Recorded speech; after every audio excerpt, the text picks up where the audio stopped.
सारे अल्लाह के नबी इंसाफ के लिए स्टैंड लिए उन्होंने, मुश्किलें बर्दाश्त की।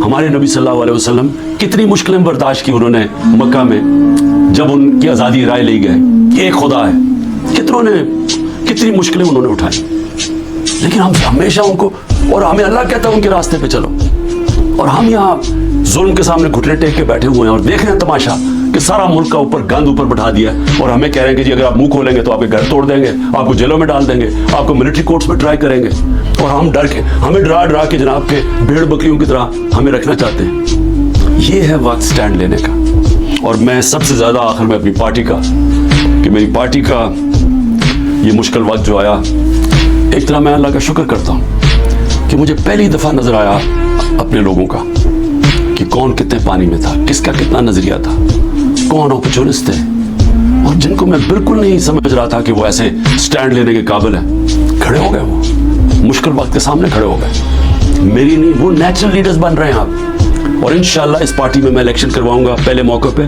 नेशनल लीडरशिप, नेचुरल हमारी पॉलिटिकल लीडरशिप निकलेगी, और ये होगी इंशाल्लाह वो असल तहरीक इंसाफ जो इस मुल्क के अंदर, जो 27 साल पहले मैं निकला था, इंसाफ का, अदल और इंसाफ इस मुल्क में सबसे पहले कायम करेंगे, फिर ये मुल्क खुशहाल होगा। वो इंशाल्लाह वो लीडरशिप निकल रही है। पाकिस्तान जिंदाबाद।